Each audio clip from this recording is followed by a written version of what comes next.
Studio, very exciting on a personal note, former NHL player Theo Fleury. Good morning, Theo. Morning. So great to have you in studio, and I'll be honest, I don't even know where to begin. You're in the area, out in supporting your autobiography, Playing with Fire. You've already made a few appearances. Yeah, we were at the school yesterday, and we did 3 groups yesterday, and then we went down and watched a little bit of hockey last night down at the rink. So Excellent. So it was really good. And you have a few more appearances on the way today. Yeah. How long are you in the area? I think go home on Friday, or go back to Winnipeg on Friday. So. Okay. Yeah. Now, with your appearances, I know you've been stopping at some of the schools. You're going to be at the Townsend Theatre this evening. What's your message? What are you saying to people? Just basically, telling them about my life and all the adversity that I've faced in my life, and just trying to give them hope and really trying to get them to look at their own lives and because I really don't have any regrets, and I think I'm a more proactive person, and I've gone through some tough stuff, and really come out on the other end, with a great message that says, no matter how far down the ladder you've gone, you can always make it back, and when you do make it back, you can really make a difference in people's lives. That's excellent. Now, how long have you been out on the tour? Well, the book's been out for about 6 months, so I've been, right from Halifax right across the country to Vancouver. So, it's been a wonderful experience. And some of the things that I do talk about in my speech is that, for the first time in my life, I was really able to tell my story and tell the truth. And there's a saying, the truth will set you free, and that's been my experience, and so it's been wonderful. I think people have really connected to the honesty in the book, and there's a lot of similarities in people's lives with mine, and it's funny how different people have picked out different things in the book that they said has inspired them and helped them get through some tough times as well.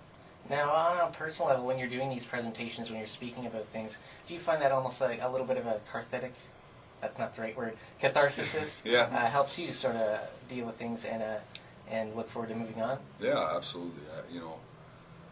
I think when I started out on this journey that I was still resentful, and I was still angry, and by being able to write the book with such honesty and openness, that I've been able to get rid of those resentments and get rid of the anger stuff. So it's been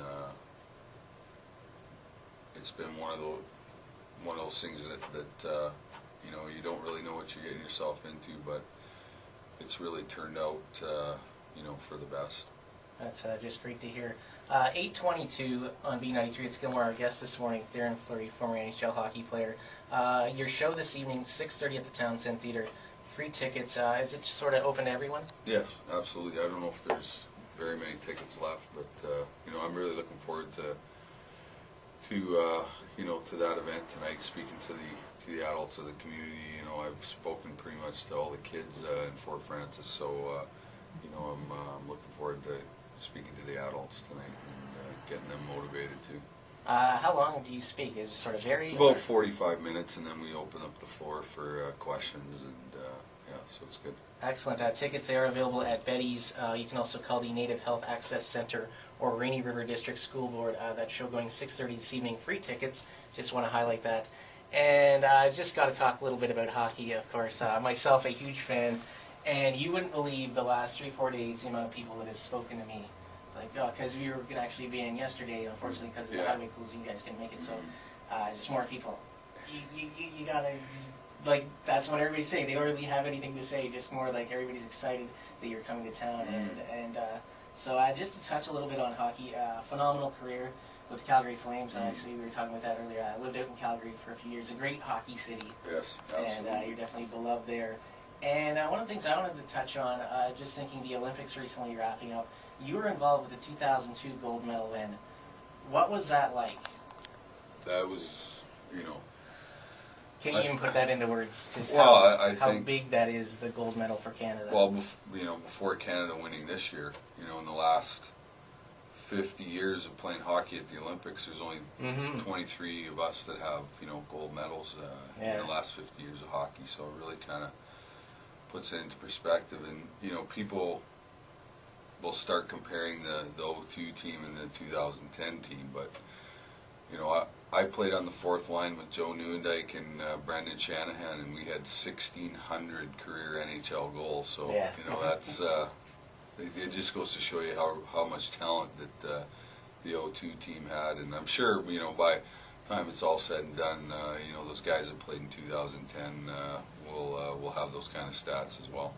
Now, do you think they appreciate going to the Olympics as much as you did? I personally think NHL players, it's the chance to represent Canada, but you being in that situation, do you think it's sort of the same feeling? Yeah, absolutely. It's the ultimate. You have best on best, and when you can have those situations, it makes for some great hockey. And you know what?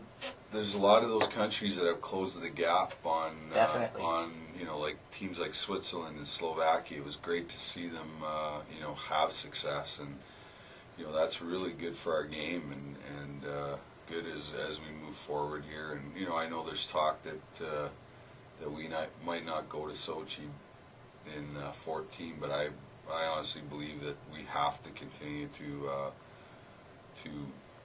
go there. When we get 15 million people, half our country watching, the gold medal game, that says something for the game as we move forward. That we get that kind of exposure that we need to grow the sport and make it kind of a worldwide kind of enterprise. One more question. This one's a difficult one. Gold medal winner, your name's on the Stanley Cup. Can you compare the two? Which is more important? Well, or is it possible? It's kind of hard. Apples to oranges. Yeah, the Stanley Cups. Well, I'll tell you, when you grow up playing hockey in Canada, you dream about playing in the NHL, and secondly, then once you make it to the NHL, you dream about winning a Stanley Cup, and there's really never any talk about the Olympics. So it's hard to say which means more, but I think in the end, to be in winning situations, playing with so many amazing guys throughout my career. I've really learned a lot playing with guys like Lanny McDonald, Poplinski, Gilmore. The list goes on and on and on. And then, being with Hockey Canada and playing with Mario and Gretzky and Messier and Yzerman and Sakic, and the list goes on and on and on. But I would say that because of the history behind the Olympics, that that gold medal, like I said, to be one of 46 guys in the last 60 years of playing hockey at the Olympics really is a special thing. And the funny thing is that when we won in 2002, we really didn't get to celebrate. We won the game, we got one night to kind of hang out, and then flew home, and then we were playing with our teams the next night. So as the opening ceremonies in Vancouver were on, and my wife and I were sitting on the couch watching the opening ceremonies, that's when it really finally hit me that I have a gold medal, because it was amazing to see how the country embraced the Olympics and how amazing we did as a country. And I know the ending was the hockey stuff, but there were so many amazing stories that happened along the way, from Bilodeau to John Montgomery to Joni, the figure skater, all the way through. It was just amazing. Agreed. Unfortunately, we're pressed for time. Thank you so much for coming in today. It was a pleasure. And for you listening, a free show tonight, 6:30 at the Townsend Theater. Tickets are available. Great. Theo Fleury, thanks so much for coming in. It was my pleasure. Thanks for having us. Jimmy the Janitor coming up next, a presentation of Fort Francis General Supply.